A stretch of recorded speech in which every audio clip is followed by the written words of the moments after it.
stranded in space on a ship crashing into the atmosphere of an unknown planet, Emile Spencer knew that the only way to survive would be by his own wits and guile.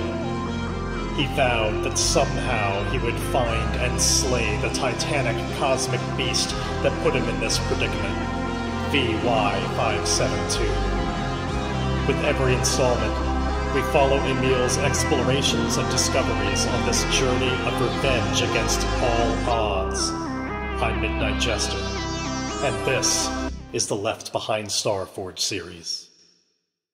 If you're hearing my voice right now, that means you're back, and I love that. Or, actually, I suppose it could mean that you're going straight into this episode for the first time, and so you're not back, in which case, well, it's not that I don't love that, but I'm more just confused by that. I really think you should start from the beginning, but I suppose this hypothetical person all the more needs a little bit of a recap, so I think it's fair to say that the last session is a little bit of a rough one on our protagonist, Emile Spencer.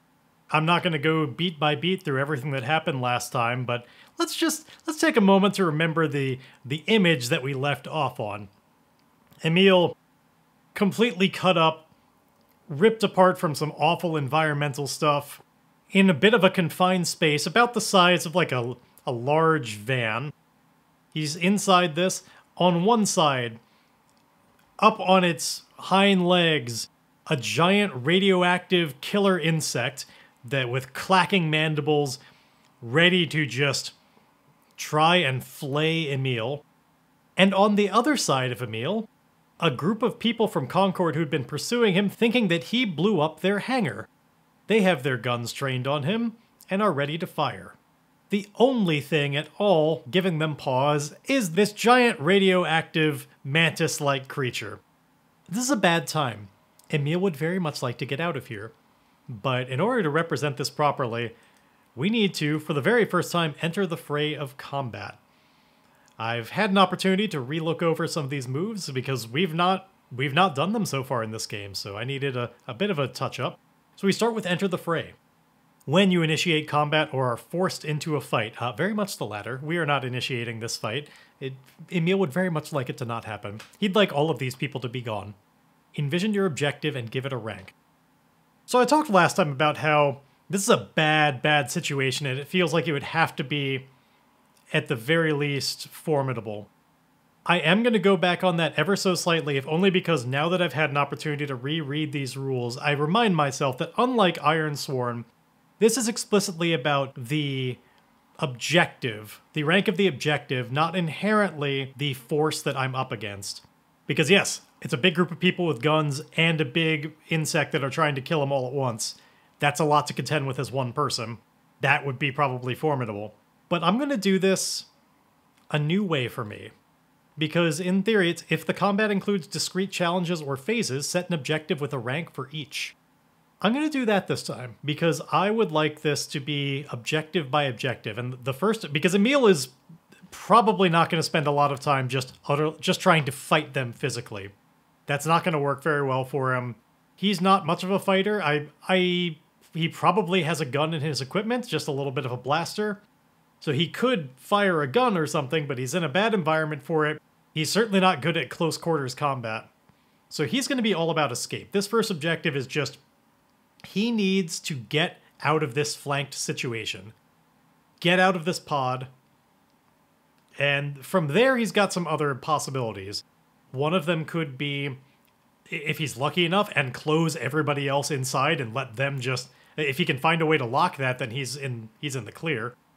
Otherwise, it could be about trying to get to his skiff and driving away from there. Like, his mind is on escape. It is not about killing these people. Even if he wanted to, it just would not go very well. So with that in mind, this first objective of escape this flanking situation, it's still definitely dangerous. At the very, that's going to be very hard to do. How he's going to get past all these people is, I don't know exactly. We're going to figure that out together. So let's make a progress track for this first objective. This one is called Escape the Science Pod. We are going to set that at dangerous.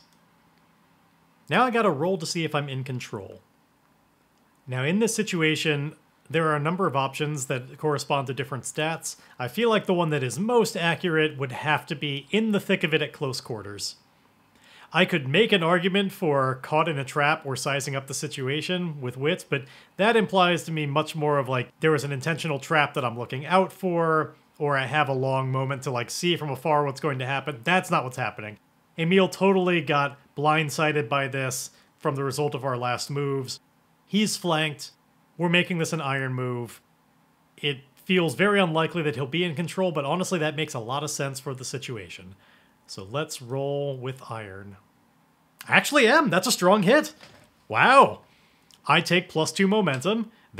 This makes me feel much better about the fight already.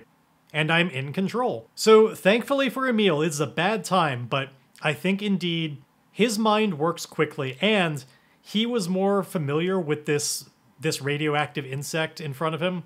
The others are more surprised by it, so it takes them off guard, and Emile has the moment. Both of those sides flanking him are a bit startled by the new information of who are these other creatures, whereas Emile was aware of both of them, and he's not as surprised. So that gives him this moment to try and get past it all. His goal right now is very much just, can I, slither through, get to the other side of these people? Can I get out of here? Now, how am I going to make that? This is dangerous, which means it's probably going to take a number of discrete moves to actually get to that point. So if I want to properly represent that, what are the various things he would do to get to that? So it's certainly going to be a gain ground move when I'm in control and take action in a fight to reinforce my position or move toward an objective. I guess it could be as easy as Emile just trying to just get through the crowd, and like it'll just take a while because there's a bunch of them, but at least maybe he'll be in a position to... No, I don't like that at all. Okay, so here's the situation.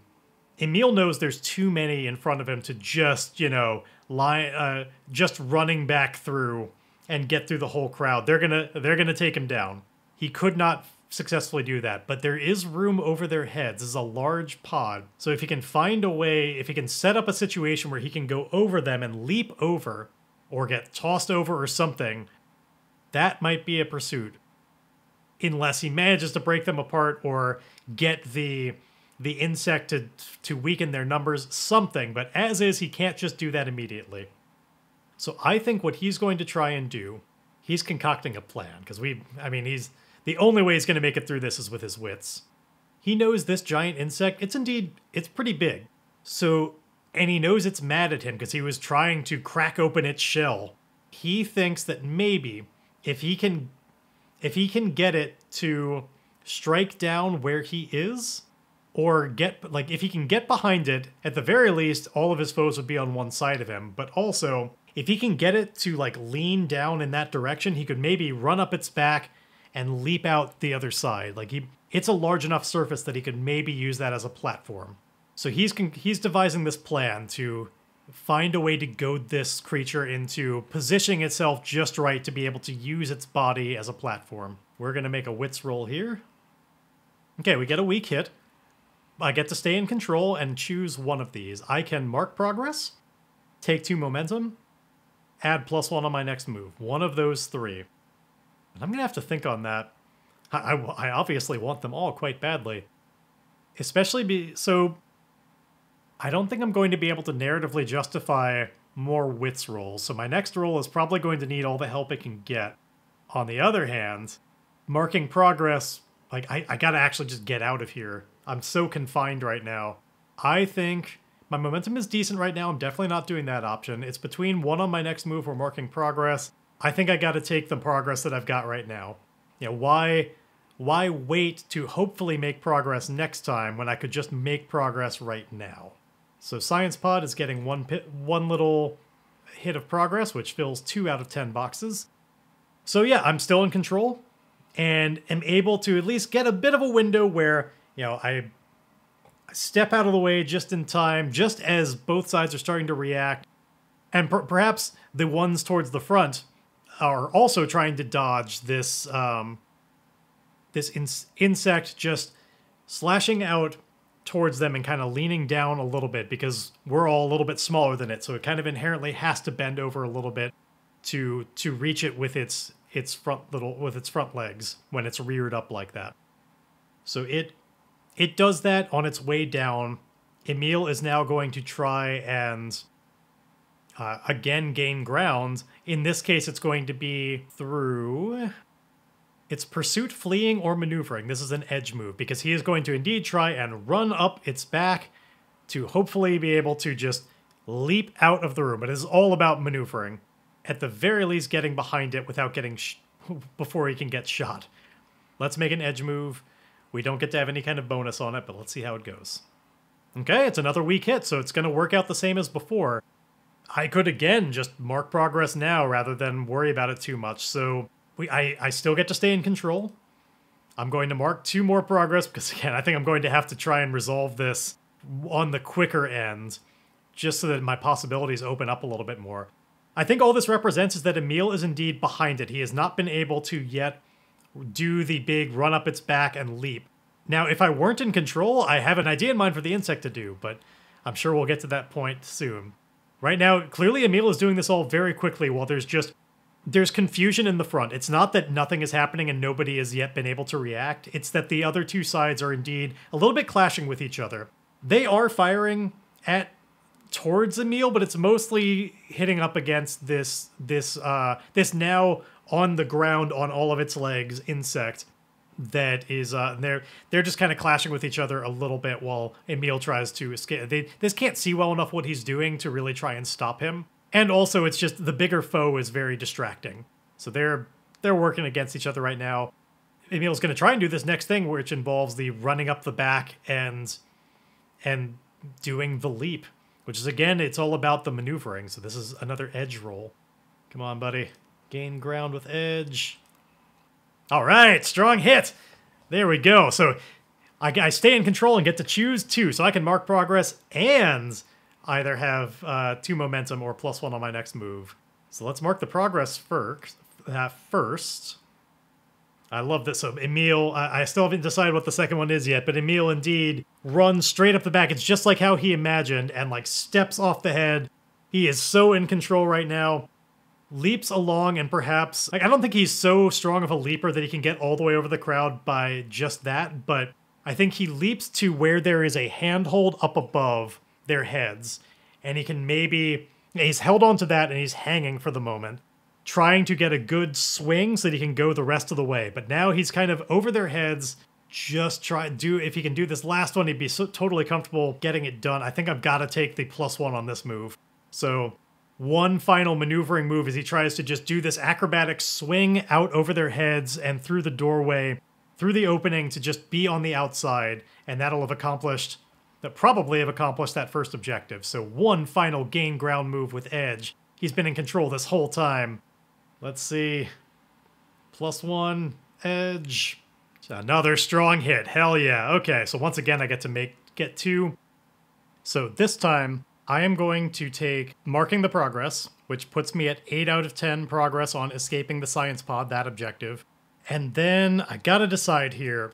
I could try and end the objective right here with 8 out of 10, but I really, really don't want this to fail. And I'm in control right now. I've got a decent amount of momentum. I think the best thing I could do is try and really go for the 10 out of 10, make it as certain as possible before fulfilling this. So I'm going to take +1 on my next move.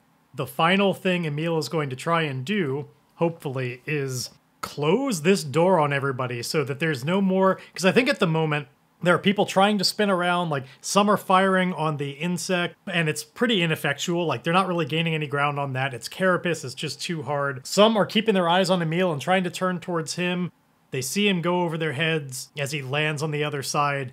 He's not quite out the door, but what he wants to do is just run the last little bit now that he's over their heads, run out through the doorway, and hopefully slam it behind him. And this is all about just the speed, the dodging, the trying to maneuver his way through this situation to get out of here. So this is going to be one final gain ground, or hopefully final, gain ground with edge with a +1. Try and fill these last 2 boxes. Come on, let's see.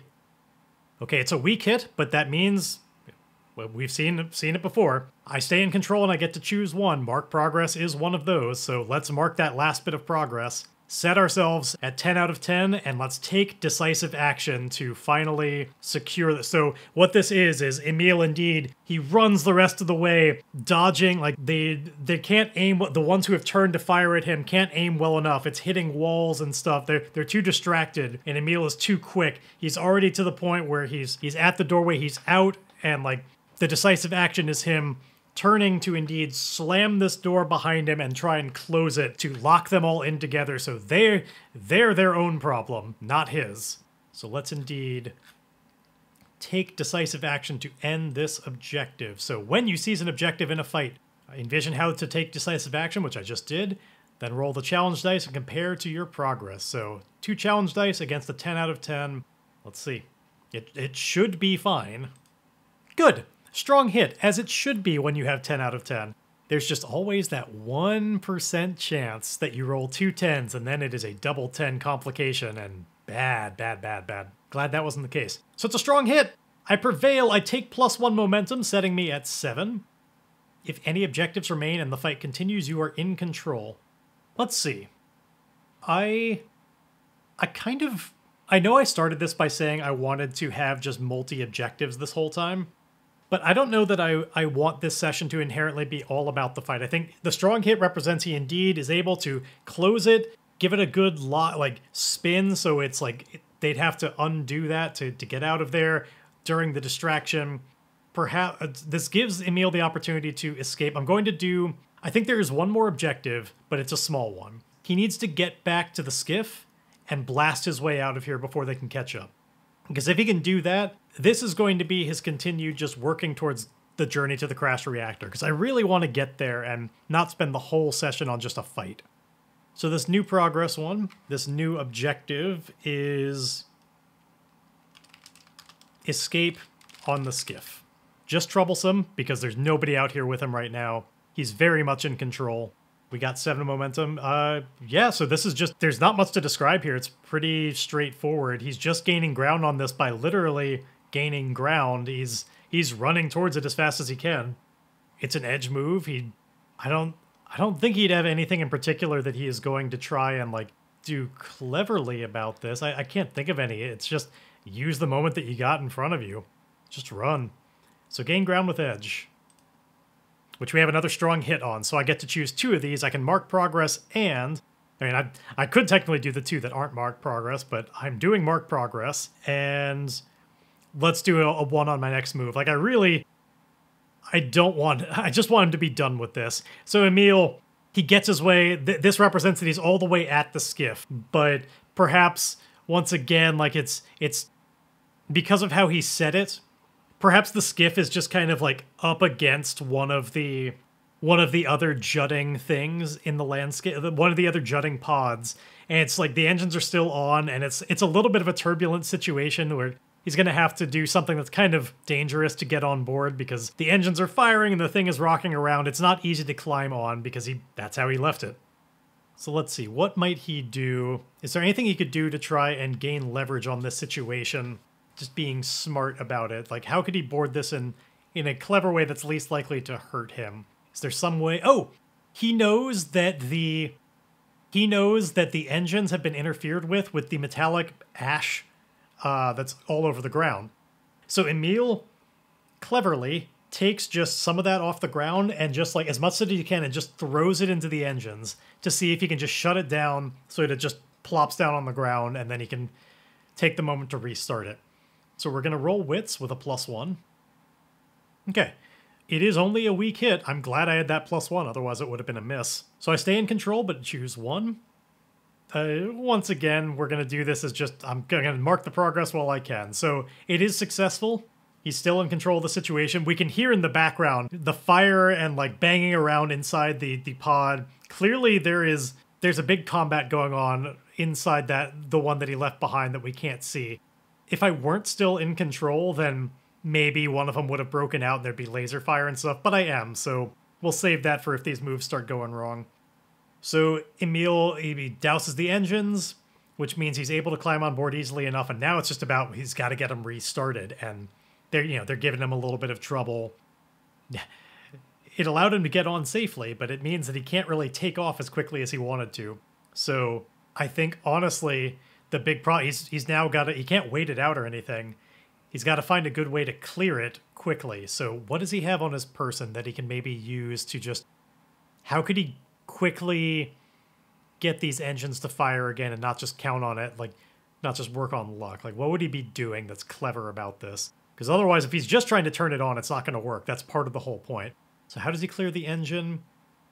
Perhaps, let's see, what would he have on his person? He's got assorted medical supplies and food. I don't think either of that is exactly going to help him clear sandy metallic fragments and ash out of the engine that are stalling it.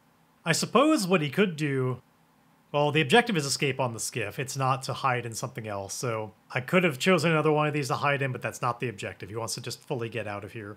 But perhaps we can again... So what Emile does is he's going to take off his robes briefly. Like all of his covering, it hurts his skin a little bit, but takes off all of his robes that are like the over robes. He's still wearing clothing underneath, but the over coverings, kind of wads them up and uses them against, like, he gets some kind of just large fragment, like metal fragment around, or like something he can pick up, that's some kind of stick or just nice metal rod that he can make kind of like a swab with, to like stick it in there and just quickly swab and sweep away out the metal as best as possible without getting his hands in there. So we're going to do this as a, I want to say wits as far as like the cleverly gaining leverage, but I don't think that's really, I don't know that I can really claim that. So which one will you do with this? Edge is pursuit, fleeing, or maneuvering, which we're not exactly doing that. Not yet. Charging boldly into action, coming to the aid of others, negotiating or commanding his heart, we're definitely not doing any of those. Gaining leverage with force, powering through, or making a threat would be iron. We could maybe say this is using force or powering through in the sense that we're trying to turn the power back on, but I don't feel like that's accurate. Hiding, preparing an ambush, or misdirecting would be shadow, which we're definitely not doing those.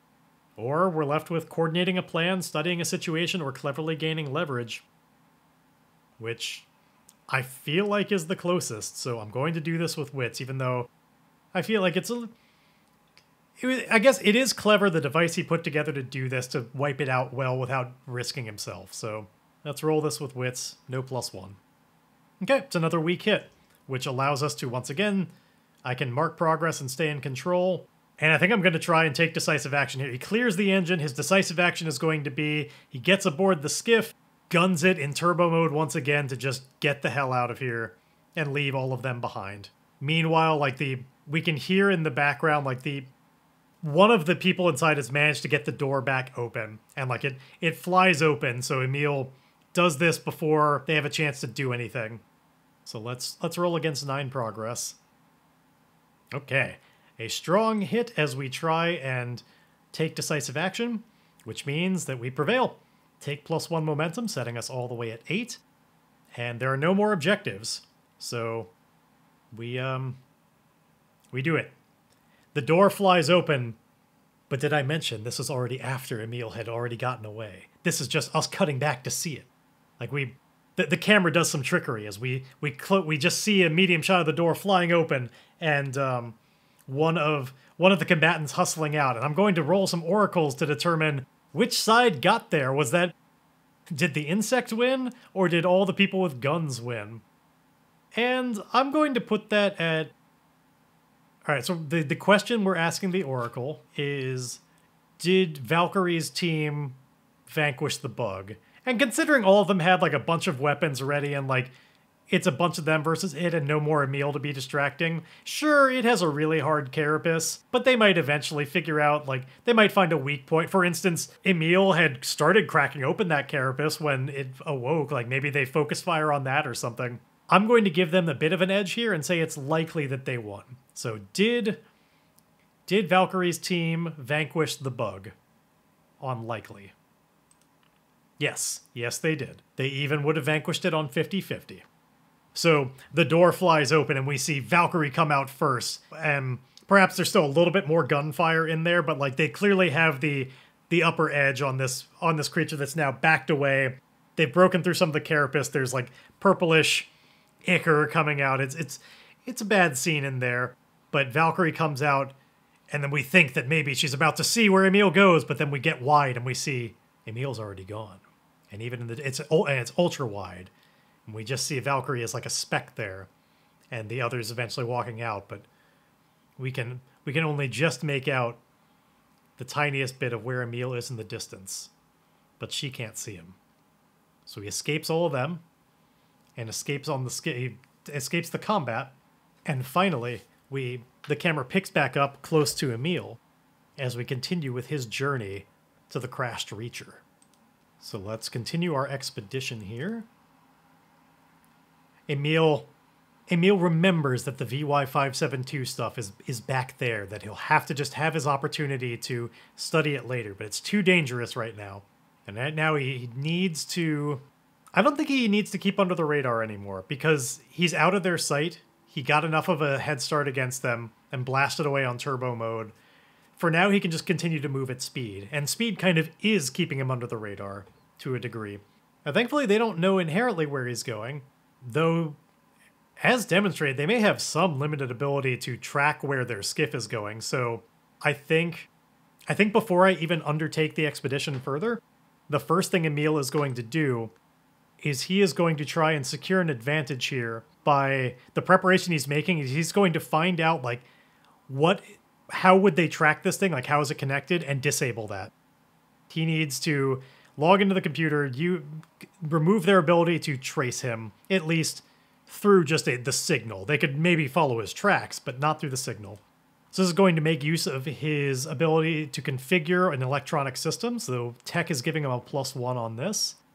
We're otherwise securing an advantage with wits, which gives us a nice strong hit. So we succeed, take 2 momentum, and a +1 on my next move. Now I can't actually take 2 momentum because we're wounded. Our cap right now is only 9, so I'm at my max anyway, and I'll get +1 on my next move. So the important part about that success is indeed Emile, it's no trouble to him. Again, he knew how to get into the admin stuff of this. He'd already unlocked it into developer mode. He just leverages that to indeed turn off any like beacon type stuff they could connect to, finds that it was connected to some kind of just network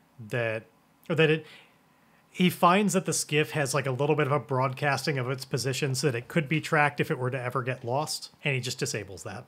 And so now they would have to just physically find it, or otherwise, get in a big ship and scan for it. Like, there'd be ways, but it's not nearly as easy for them to just follow some handheld device that, like a compass that just says, yeah, it's that way. They can't do that anymore. So now with that having been taken care of and high momentum, Emile is going to continue at speed, undertaking this expedition.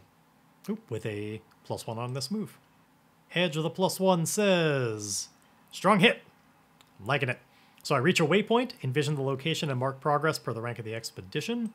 So this puts us at 6 out of 10. That's starting to get somewhere. I'd still rather not call it right there and say we're there. We could do some more. Let's envision this waypoint. So like before, Planet Oracles, we're going to do a planet-side feature to see if this helps inspire something.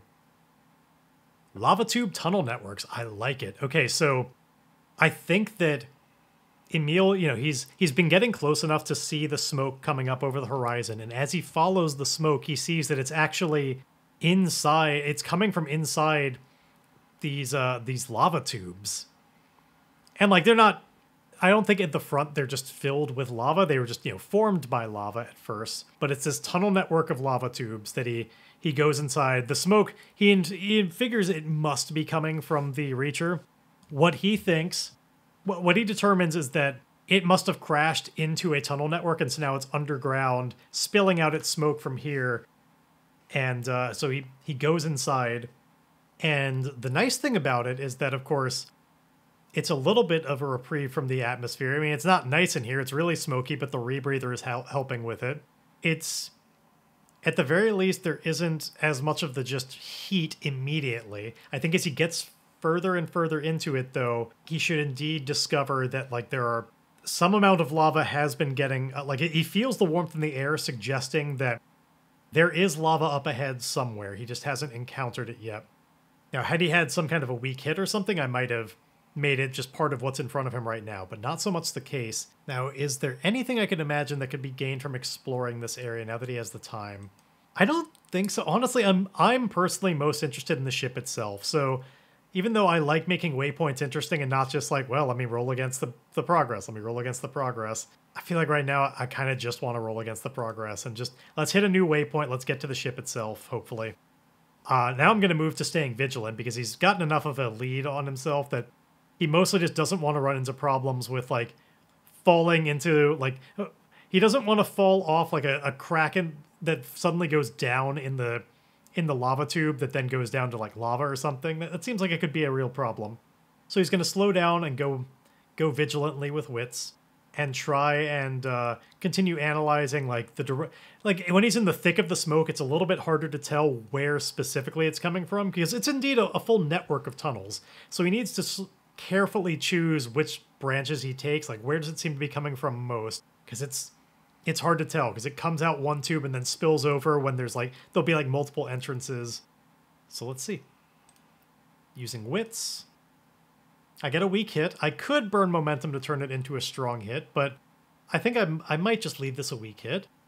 You reach a waypoint, but this progress costs you. Envision the location and mark progress per the rank of the expedition, but I choose one. Suffer costs en route. Make a suffer move -2 or 2 suffer moves -1, or I face peril at the waypoint, envision what I encounter. I'm just going to do the first one. I'm suffering costs. I think it's basically what I was describing, where he has to make a lot of wrong turns for a little while because the smoke is just so thick. It's hard to tell which tube it's most coming from. And so he makes some wrong choices. It costs him some time. It kills a little bit of the momentum of this search. But I'm still at a 7. And I still get to mark progress, so I'm 8 out of 10 now. Do I want to just call it there, or do I want to do one more waypoint? I guess it could behoove me to just go for it, but I'm just itching to be there, and I don't want to just roll and roll and roll and, like, not really have anything interesting about it. So I'm going to try and end this journey here. We've made 8 out of 10. We're going to finish the expedition.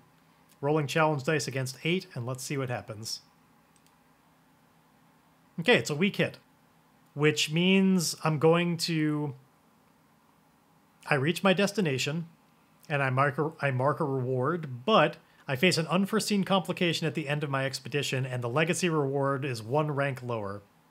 And I need to envision what I encounter. So I would take 2 ticks, but instead I take 1. But thankfully, even 1 tick is actually enough to give me 2 pips of experience. I fill in a box with that, so that was part of why I was willing to do it then. It's like, even a weak hit is going to be pretty good for me. So what is the complication here? What do I encounter? I feel like it's got to be regarding the ship. Like, I get there, yes. Oh, it should be like half submerged in lava. Oh, that's so cool. Okay, the ship, he finds it, but it's indeed crashed through all these lava tubes, and like half of the ship, it's like half of it is sticking up over the surface, but half of it, like the nose that went into it just cracked through, dug its way into a trench that just spilled lava up over it, and it's in the middle of a pool of it. So anything that he could do to get inside is just going to have to be, he's going to have to face the lava first. Ah, I love it so much. I love this game. So do I want to spend this experience now? I've got 2 experience. I could upgrade an asset, or I could save up to buy a new one. Really quickly, are there any upgrades that I'm itching to take? Because if not, I'm just going to delay this. My guess is going to be no, but let's see. Well, I looked into various options that I had with my... I looked into the various options that I had with my current assets, and there are some that look very tasty, particularly one on tech that... A lot of them, really. But I think what I'd rather do is save this XP, because my hope is to have a ship soon, and I might want to buy like a module for it or something. Because we're going to have to deck out this new starship if I can get it refueled. So I'm going to skip using XP for now, and we're just going to continue with Emile in the big chamber that he's in, where like he can see the sky beyond it, because this is just the crash site where it like broke through the lava tubes. You can see the kind of ash and everything outside going with all the smoke, and like it is now in this just pool of lava, half submerged, nose sticking in, engines sticking out. And let's find out a little bit about the state that it's in. And so since it's been like a week since the crash, even if the engines had still been running when it hit the ground, if they somehow kept going, because this is indeed a massive ship, so like it may well be able to withstand some of this better than you might expect. Just, you know, the people inside probably wouldn't, so Emile definitely had to escape. But after the impact, even if anything had still been running, things like engines, they're out by now. Like nothing is keeping them going for that long. And so it's sitting there half submerged, and Emile sees a path that could get it into, you know, some opening in the side that's just like broken open. You're not supposed to get in this way, but he could certainly start clambering on and kind of weasel his way in through the hull if he were to follow along with some of these like hardened mounds of these hardened rocks within the magma. Now, Emile certainly does not want to be damaged by this, does not want to have a trip with the lava, and particularly with his health and spirit already at 0. Like this is a bad time, but he needs to get inside to be able to pull this off. So he's going to make some preparations to try and do this as smartly as possible, and he's, you know, fumbling through what he's got, and he certainly determines that he still has that kind of makeshift grappling hook that he had based on a crowbar and like some bungee cables and stuff. And perhaps there are some things on the ceiling that he could try and hook onto and like do as best as possible to make kind of a rope to follow or climb upon, or like something to stay as far away from the lava as possible. So he's going to try and use that device. He gets to add a +1 because he's being aided by this Ida. He's going to basically... I'm going to do this as a face danger with edge. Because he's not like climbing vertically all that high. Like, if it were a big wall he were trying to climb, I would say iron. But this is more about just climbing nimbly to avoid obstacles and like holding onto the rope just right, securing it in the right place. Right now we're just on secure and advantage anyway. So this is just about securing the rope in such a way that it could help him well. So I'm going to roll this with edge with a +1 as he tries to toss it and get it hooked onto a proper thing. 1 in 6 chance that I just break this right here. And wouldn't you know it, that's the 1 in 6. Thankfully, I do still get a strong hit out of it. So I'm successful, I take +2 momentum, and a 1 on my next move. But unfortunately, this rope, like, I think what happens is he's going to be able to secure it for now, but it's not going to last. It'll help him, but then, like, it's going to catch on fire and burn through and just destroy this thing. It's going to come apart. The environment's too caustic, there's just too many things against it, but I think it's mostly that it's too close to the heat, it's going to catch a flame. But not before he's able to use it to get started on this. So now a face danger with, again, edge, just because it's not about climbing a big wall and like the strength of it all. It's more about the maneuverability and avoiding the lava and using the rope. So while he has it, he faces danger, using this item for the last time. Edge with a +1, getting another strong hit. So successful, take +1 momentum, which I can't actually because my momentum is maxed out. But the important bit there is I am successful. So Emile, he goes kind of from rock to rock, holding on to these ropes, the rope that he has before it eventually burns up. And he's like, well, I can't do that anymore, but he still maneuvers it just right, hopping from rock to rock without falling in, and eventually getting to the point where he can grab the piece of the ship that's sticking up out of the lava, and he climbs up onto that crack in the hull where he can get inside. So I'm going to do yet another exploration track, but this one's going to be short because I don't want to just take all session just doing this. And he knows his way around pretty well now that he had an opportunity to look at the maps. So what I'm going to do here is we're going to make this just a troublesome expedition. He doesn't know well enough exactly where to find fuel that I could do it just as like set a course and do it in one move, but it's pretty close. It's just troublesome. He's got to find the right spot in here. Let's do it as dangerous, but in a round trip. So resupply on fuel and escape the Reacher. So it's a dangerous expedition. Right now he is in the cracks. We need to start this by... This is, as usual, it's just about staying vigilant. He doesn't really need to move at speed. He's got all the time in the world on this, to his knowledge. He doesn't need to keep under the radar. There shouldn't be anybody around. Though, I guess that depends a little bit on the fates of some of the creatures that were left behind. You know, what happened to the smear of VY572? Is it still here a week later? What happened to the sentient lava lamp goo that we never gave a name to? Is it still around a week later? Did either of them survive the impact? So he doesn't think that they're a big thing to have to worry about, so he's not trying to be stealthy about it. He's just staying vigilant. Keep an eye on the terrain, and we're gonna roll wits here as he crawls in through the crack, trying to find good handholds to not cut himself and not fall and stuff like that. Okay, I get a weak hit. So I reach a waypoint, but the progress costs me. Envision the location and mark progress per the rank of the expedition, but choose one.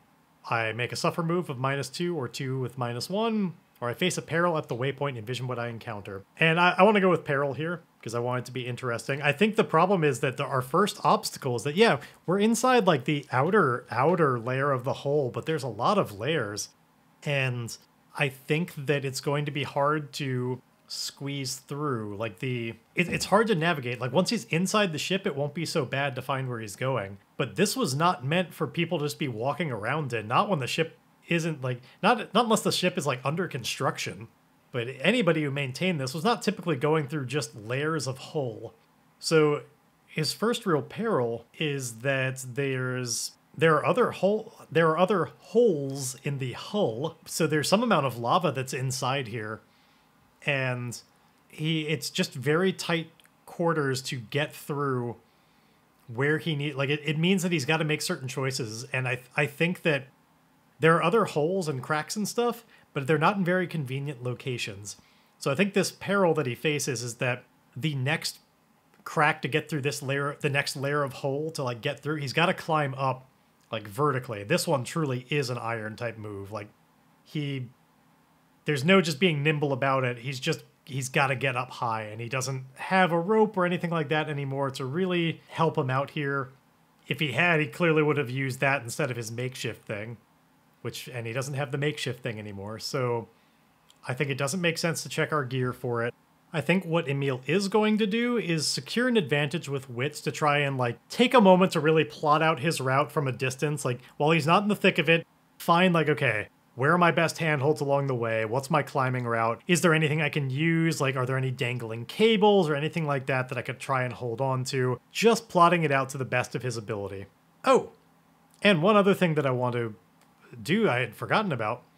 I feel like reaching this ship is a mark of progress on I will not die on Cinder. I'm going to find a way off this hellhole. We knew that this should be the area that gets fuel. We're going to get that from here. So I've marked a hit of progress on it. We're up to 6 boxes. And so yeah, Emile is going to make that secure an advantage move with wits, just trying to plot out his route before he does it. Okay, it's a nice strong hit. I get 2 momentum that I can't take because maxed out.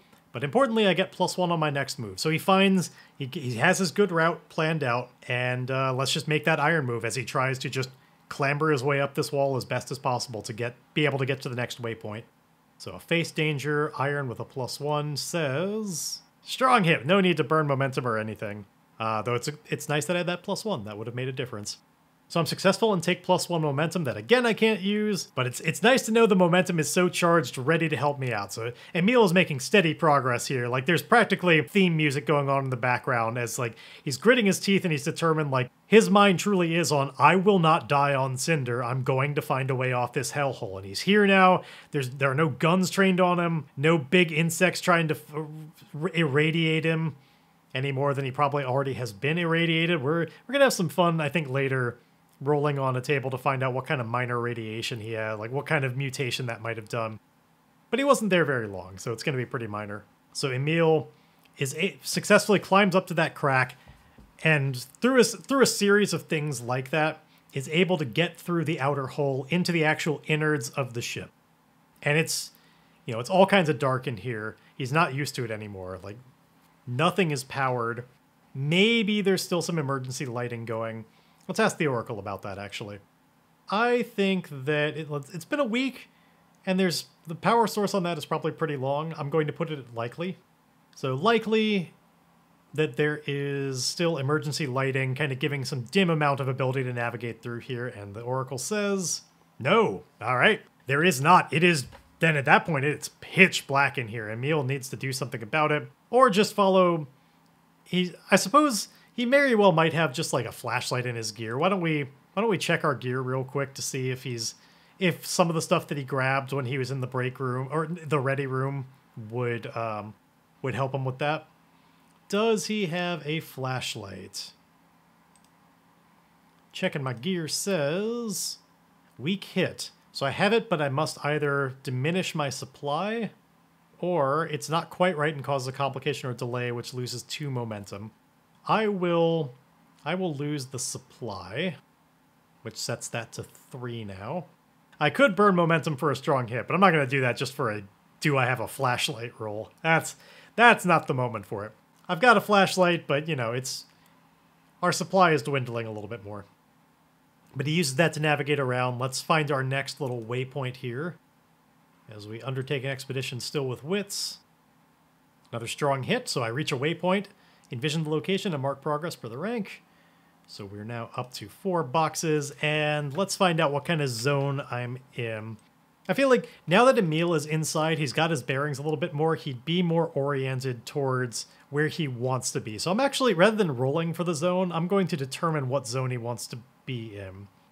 Obviously, fuel would be most likely in kind of like certain reserve areas of the ship, but I don't think that he should be able to be just there just yet. That should, maybe the next one could get him there and then he could get back out. But perhaps he's going to take a detour here to try and go back to that room that the smear was in, because he had an opportunity to study a little bit about it, but not a lot.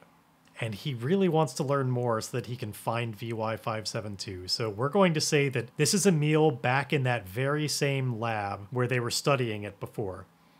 And we're going to find out on the Oracle, like, we know it was trying to escape before and it's had another week, and there's the big crash. So I'm going to ask the Oracle about this, and I'm going to put it at small chance. But is the smear still itself in that containment?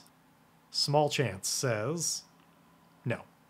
The smear's not there, as expected, or at least not in containment. However, downgrading this to unlikely, is the smear still in the air, like in the location?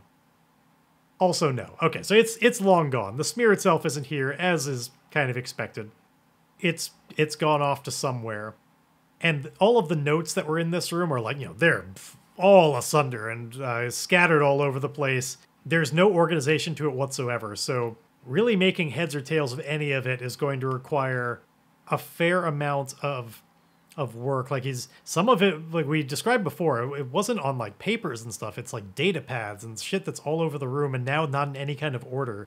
So accessing their notes would be like nothing is powered in here anymore. But I think what we're going to do is, rather than go through it now, Emile is going to take as much as he can in here to try and identify the right ones and put them into his pack so that he can pull them up later and investigate the information on it. So the way I'm going to make that work, so I am going to represent all of this on Explore a Waypoint, because he is diverting from his main path here to examine this notable location. And importantly, I don't know that any of this is necessarily working anymore. So this is partly representing, like, can he indeed find anything here that it's still not just completely broken?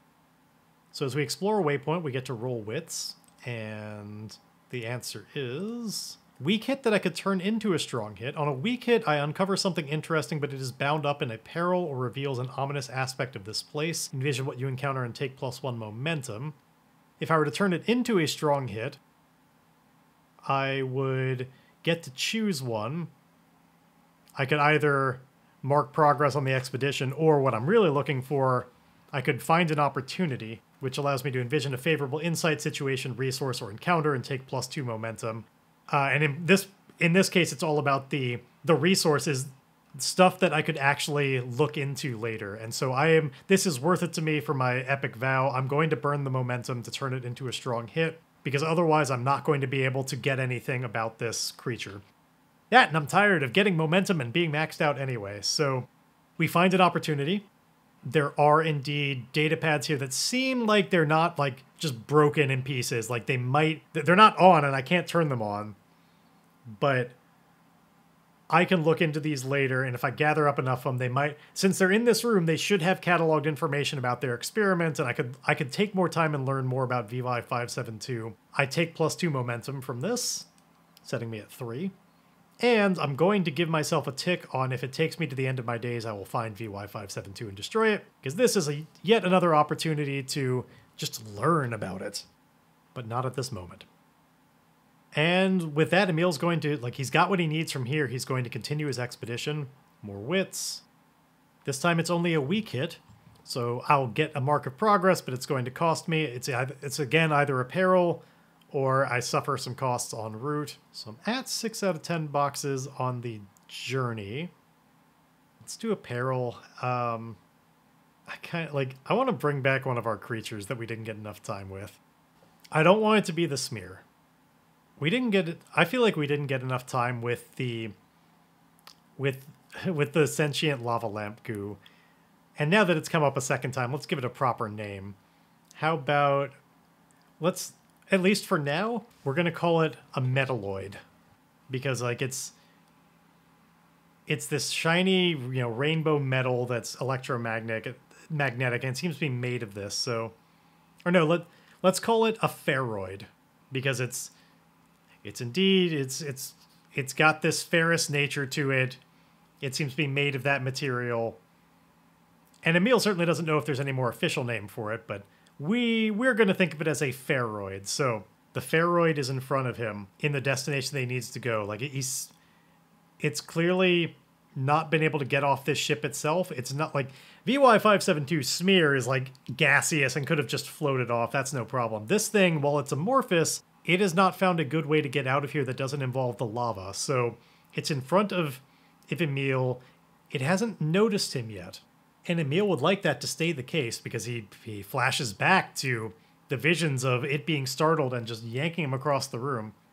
And I think what Emile is going to do in preparation is, before it notices him, he's going to take a stock of what he's got on him, and does he have anything that could be magnetized, and certainly in his gear and everything.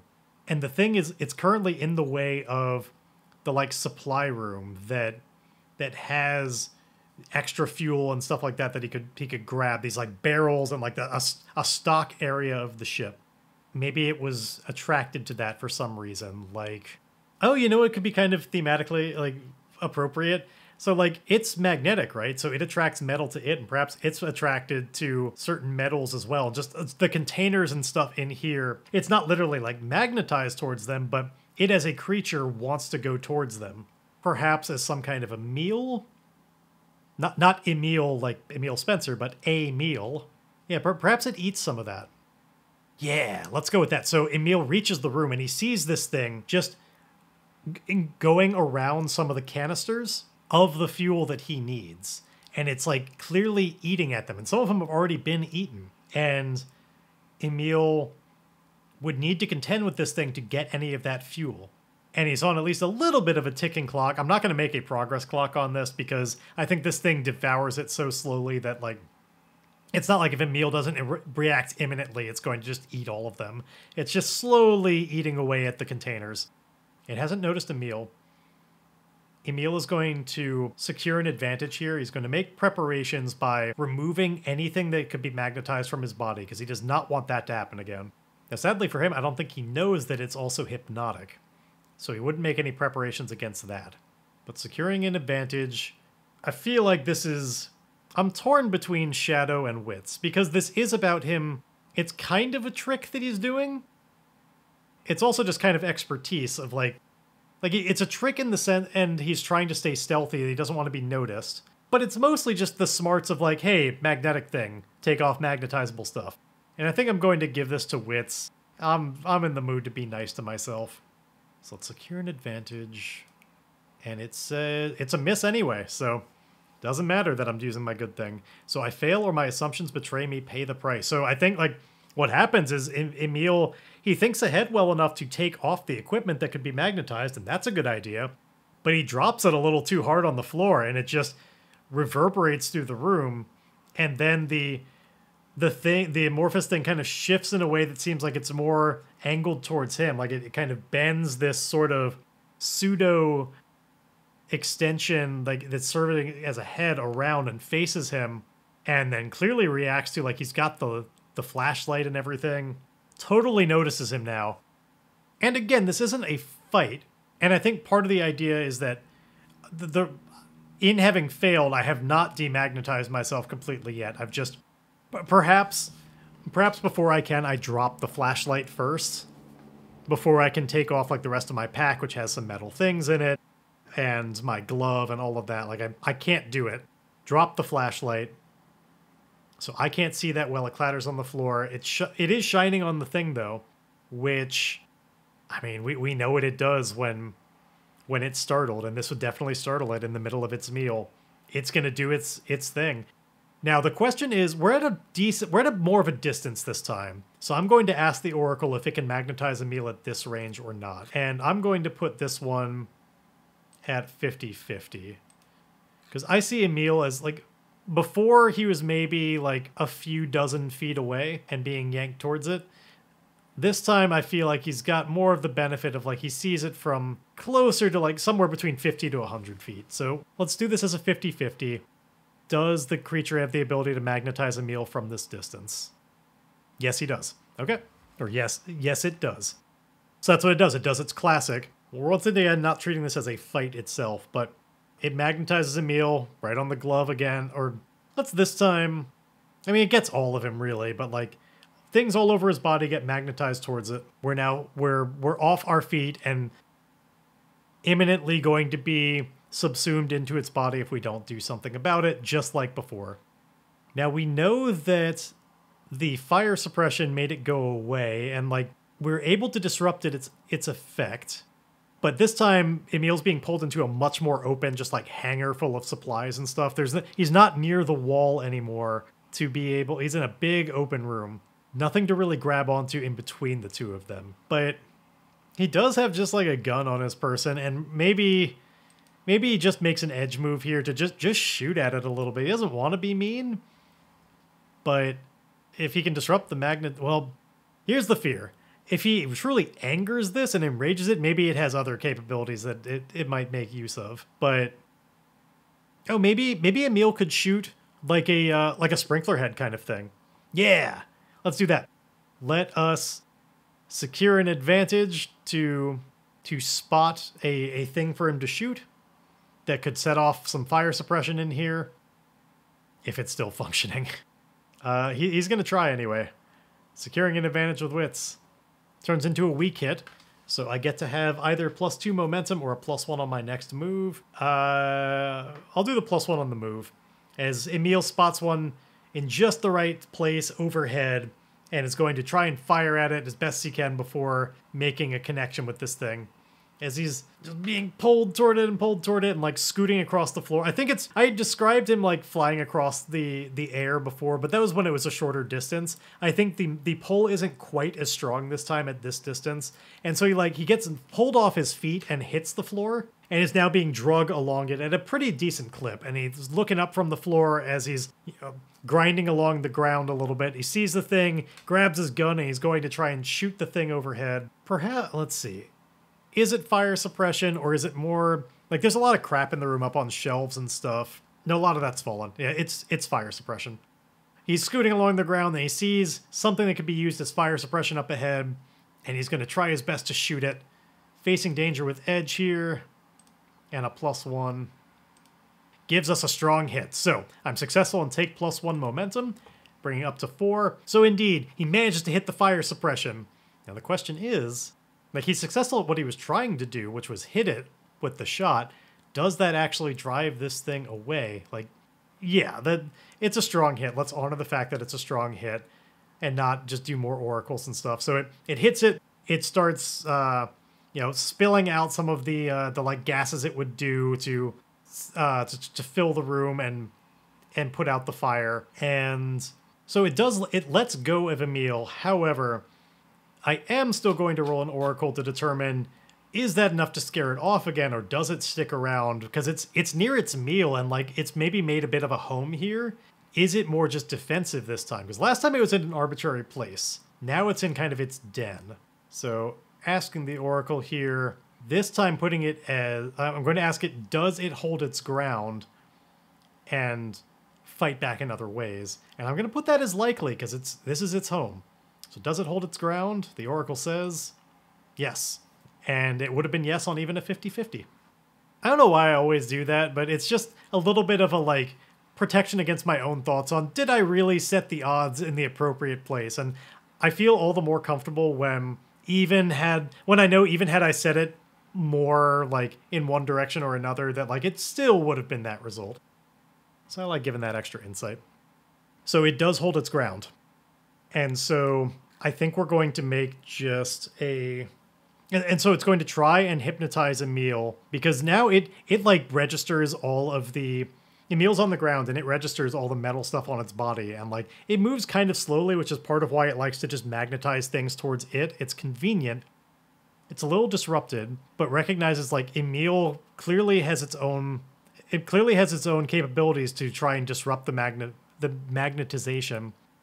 So instead, it's going to try and use its hypnosis on him. And so what it does is like it turns on, like it turns on high all the saturation on its colorful, just rippling effects that like concentric circles rippling out from its core. It like forms itself out taller into this like flatter sheet that's like a big, like colorful screen as it slowly ambles towards him in this big flat, like making itself this like wide kind of like a wall that's just shuffling towards him, but a wall that is rippling with these weird colors that tantalize and draw Emile in, unless he's able to resist it. So I'm going to face danger with this one with...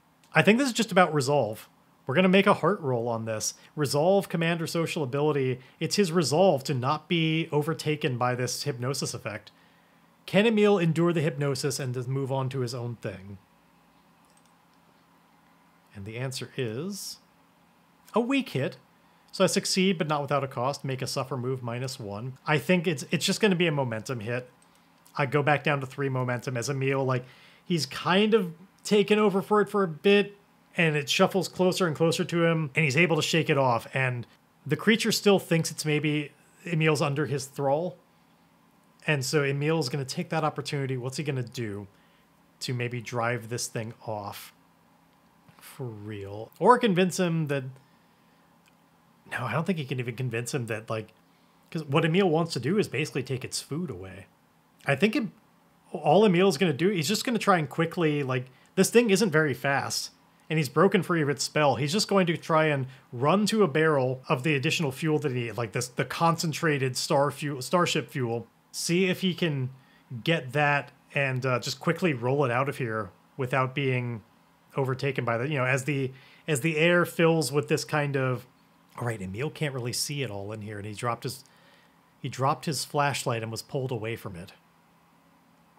So how is he going to see that? I mean, how do you see any of that? We'll just, to make it make sense, we'll say that like he dropped his flashlight, but he was able to pick it up before he he was in the process of picking it up when he got magnetized away. So he's had it, he can see a little bit in here. I don't want to undo all of that stuff. So yeah, he's just going to try and just get a barrel of it to roll out of here, because this thing just doesn't move that quickly. So facing danger with edge here is a miss with a match. So on a miss, you fail, or a momentary success is undermined by a dire turn of events. Pay the price. It's a pretty high match too, double 7s. We got to go with... The thing does not like that Emile is taking the food and he's not quick enough. It stops its whole slow hypnotic shuffle when it realizes it's not working. It turns on the magnetism again, and now Emile is much closer. And so Emile, as he's about to grab the fuel, gets just yanked back by the magnetism hard directly into the thing's body without any chance to react to it. As for what exactly happens when you get subsumed by a pheroid, well, that's a question for next time. I'll be honest, I was really hoping that I would be able to get all the way through the ship stuff this time and back and ready to get off of Cinder at the end of this session, but that's just not quite what happened. I've got a really strong feeling that it could happen next time. I think we truly might get off of Cinder next time. That's my aim. But between now and then, of course, I've got new prompts for you, and this time I am looking for an organization's slogan. Okay, so up to you what kind of organization it is that even has this slogan, but hopefully you'll be inspired by the action and theme of Defend and Expedition. So for extra credit, tell me all about what this organization is, but please, what is a slogan for an organization incorporating the ideas of Defend and Expedition? As always, send your ideas to starforgedpod@gmail.com, and if I like them enough, at the very least I'm going to talk about them on here, and I remember them all, and they may show up in the game if I find the right place for it. So please, let me know all about what you're thinking with those, and for now, play me out, music.